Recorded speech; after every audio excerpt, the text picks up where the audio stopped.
So today let's take a look at this Zeeksaw, and they did send this in to look at, and it does speak good of the company when they send them in. And the reason I say that is not just because they offer to send it, but so when a company does offer to send a product in for review, the first thing I do is decide if I think it's interesting or if I think the audience would like to see it or look inside of it or how it works. I might think it's a good value, and it's on an email like this. I always tell them there's a few things to consider, and that is I'm always going to be fair and honest in my opinion, no external direction of any kind, and I'll look inside as I see fit. And if they're not okay with that, then I don't want it. So Zeeksaw was one of them that was very appreciative and agreed that a real review is exactly what they want. So I think that's awesome for everybody. I do get many companies that they don't respond back, so it kind of fixes itself, if you know what I mean. So the company's either willing and glad for you to do a true review, or if they wanted to manipulate or try to control what's said, then they don't respond back to this kind of agreement. So I do thank them for sending it in, and we'll get to take a look at it. Comes with a pretty nice case, and they actually take time to put a top sticker. That's pretty good. So there's another thumbs up for them already. So to make sure you don't open it upside down, that's just attention to detail. So let's move it up here. Yep, there we go. Get it in view here, and comes with the owner's manual and some glasses. This is the charger, so this plugs in to the battery. See if you can see it here, 1.5 amp. So at 2000 milliamp hour, it will take over an hour to charge.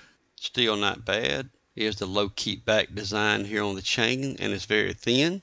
That ought to cut quick. It looks like it's got a sprocket tip. We'll take a look at that a little bit later. I do like the little guard. That ought to be handy. Comes with a screwdriver for tensioning the chain.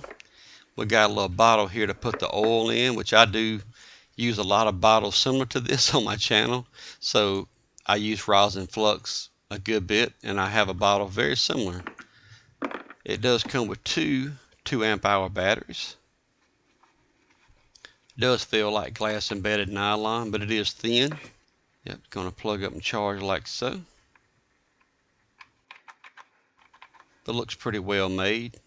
So we do have 2 of them, as well as a spare chain. So it's cool that it does come with a spare chain, because these are a little bit different size here. 6-inch spare chain. And I'll zoom in here on the back. It shows to sharpen it. This chain shows 4 millimeter, if you can see that. So 4 millimeter file or sharpening stone on that chain. Oh, it also comes with a pair of gloves. May help your hands when you're moving limbs and things. We'll start off looking at the battery. But before we do that, let's see how it works. It is variable speed. So it does have a speed control with the brake. It does have the lock for the trigger, as well as a trigger guard to protect your finger from the limb or brush.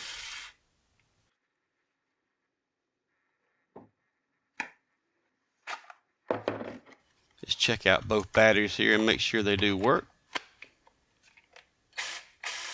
Yeah, absolutely. I think this is going to be handy with your smaller limbs and smaller branches.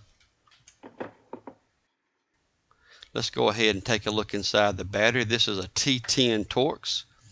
Matter of fact, T10 Torx will do all this today. One size and done on this one.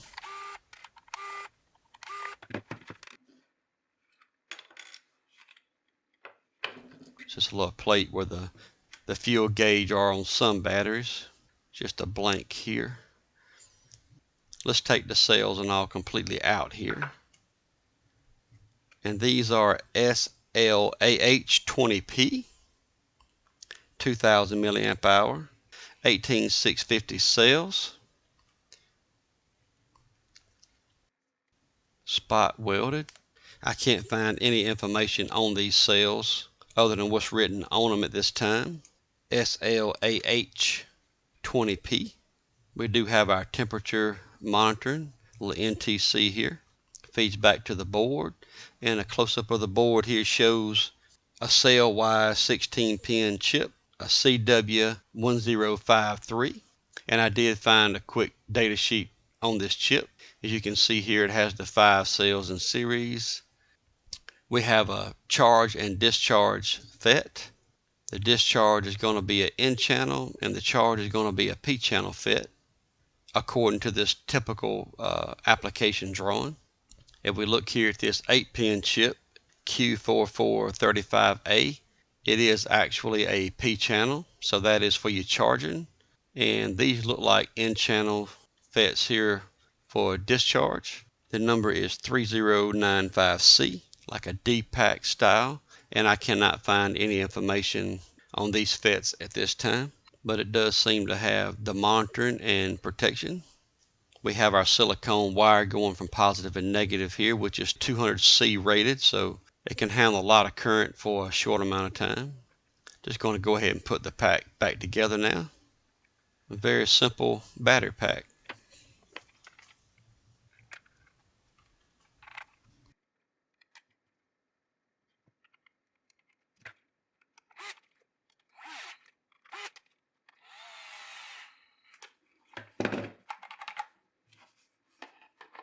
Make sure it still works. Yep. So next I'm going to take the saw itself apart. I do like that this is a thumb nut, so at least you don't have to have a tool to do this part.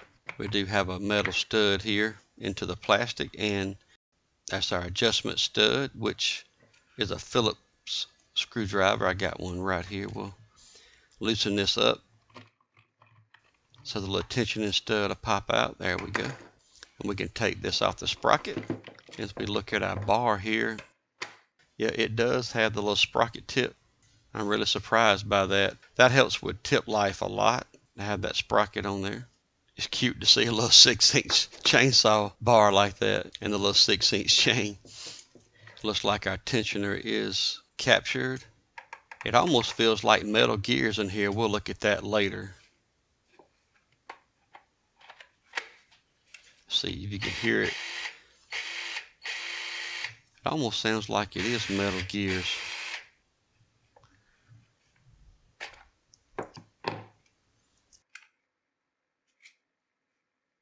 Yeah, the tensioner is captured in there. I have to pry it out. As long as it stays in place, I'm good with it. Awesome. We'll leave that there and we'll go ahead and take the housing apart. Again, all T10 Torx on these as well.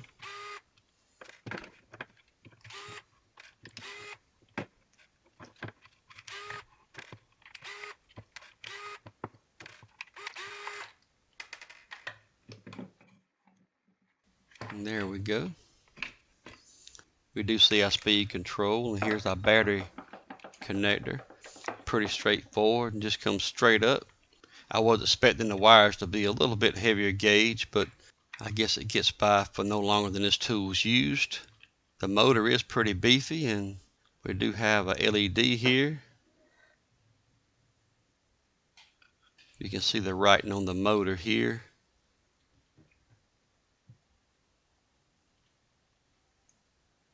DC 21 volt. Doesn't give a RPM that I can tell. Speed control with our safety lock on. Does have a heat sink built into the outside of it.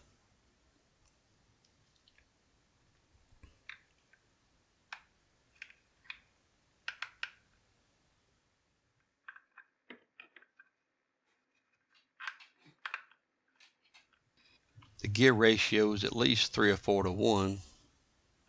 We'll look at that a little closer. Going to go ahead and open up the gearbox.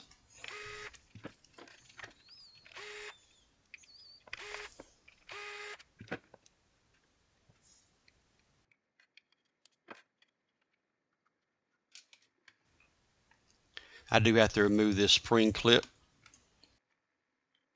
and chain drive sprocket. Yep, and would come out just like that.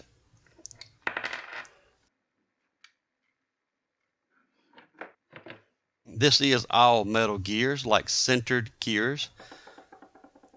I'm going to put a mark on it here and we'll see the ratio. It's more than 4 to 1. 1, 2, 3, 4. It's going to be more than 5. 5 and right at 6. So 6 to 1 ratio on the gearbox. Go ahead and put the gearbox back together. It did have a light coat of grease on the gears.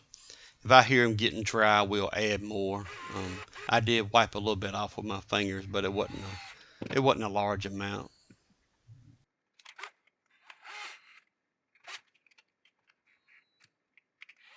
That's got the gearbox back together and the drive sprocket. Go ahead and put the speed control back in. The little safety lock lever. Yep, like so.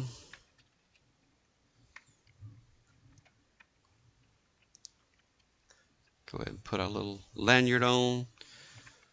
Get the little safety lock through the housing. Ready to put the screws back in.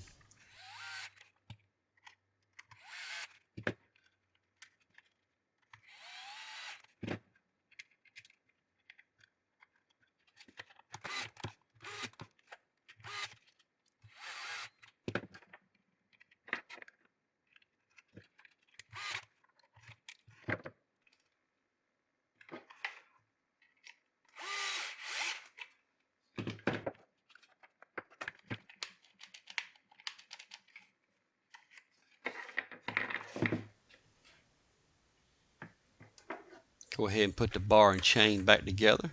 And it is good that they did put directions here of how the chain goes, because believe it or not, I've seen people put chains on chainsaw backwards a lot. I got a store return truckload one time years ago, and of the pallet of chainsaws, you'll be surprised how many people had put the chain on backwards, and that was all that was wrong with the chainsaws that they had brought back to the store.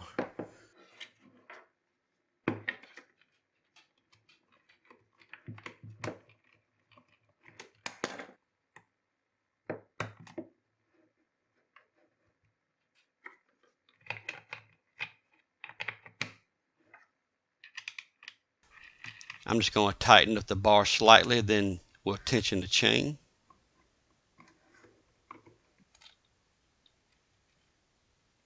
And there we go. Nice. I'm going to go ahead and make sure both batteries are fully charged. And I'm just going to do a discharge test on them, so a capacity test. So here we are charging, and it's red. And back now we're green and fully charged. So both batteries are that way. And the first one, we at 20.6 volts. We're going to do a 2 amp discharge. And I got a 13.5 cutoff set. Everything zeroed out. And as we start it, we see we're holding 20.1 volts and right at 2 amps. So we should be around an hour, and we'll be back to see how it's going on the test. So back now, it's been almost an hour, and just like that, it's complete. So we cut off at 13.5 volts, 58 minutes and 9 seconds, 1937 milliamp hours. All right, now the second battery, 20.57 volts, same test, 2 amps. I've re-zeroed all the capacity accumulation here, and also 13.5 volt cutoff. And we'll be back and we'll see how it does. All right, so very similar, 57 minutes and 36 seconds, 1919 milliamp hours. And just showing it here without it being loaded, just running with the chain on it. And after running, it's only like 5 to 6 watts. Starting and stopping it, we see jump over 50 watts.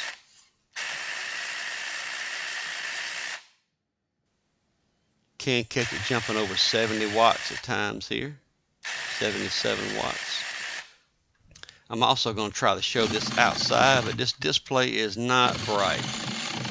I'm not trying to see how fast I can cut here. I'm simply loading and unloading with my hand the best I can, and trying to see what the wattage. I think I saw over 200 watts there, but I did let my meter get out of focus here. I'm gonna try it again with it on the ground.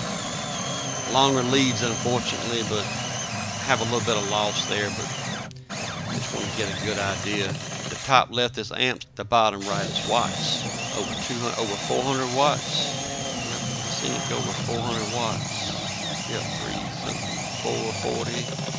So I easily got it to go over 400 watts. Impressive. I did have some losses in my testing leads, of course.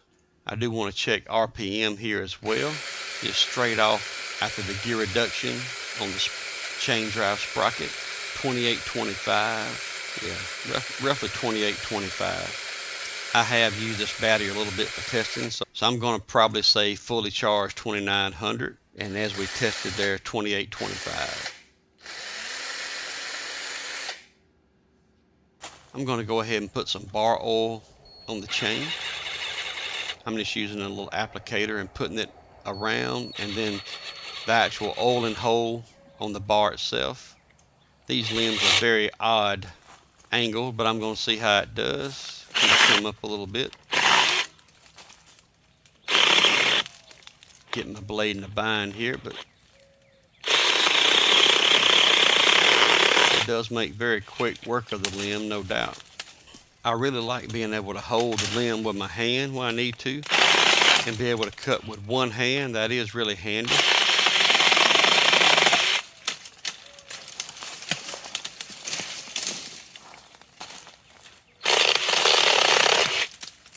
It makes really quick work of these small limbs. I'm going to go to some bigger limbs now.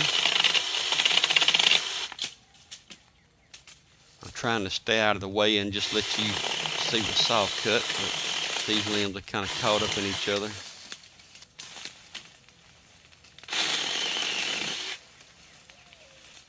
Blocking the view a little bit here.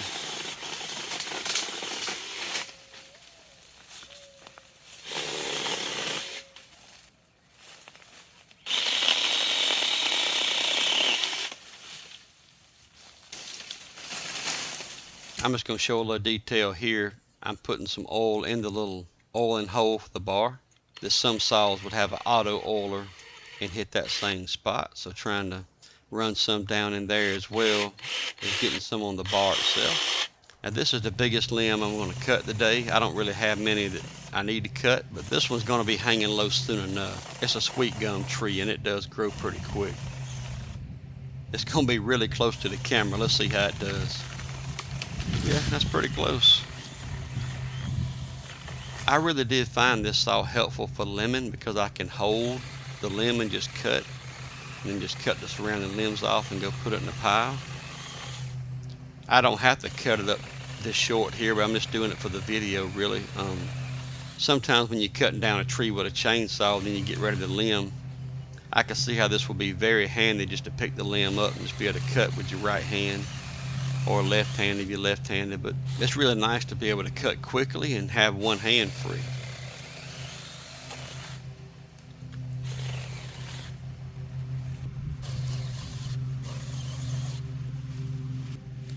And the little spring-loaded chute guard at the top works really well. You can see there in the close-up video, it really does direct the shavings forward really well.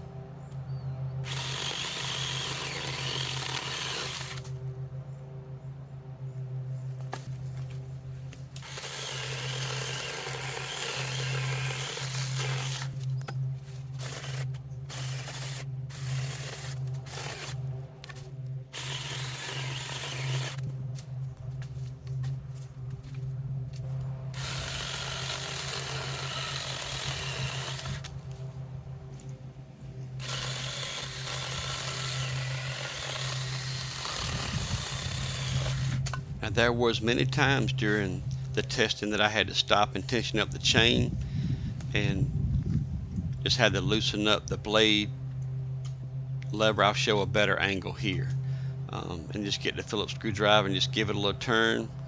You do have to keep that wing nut tightened up really tight for the blade, or it will loosen the chain up on you.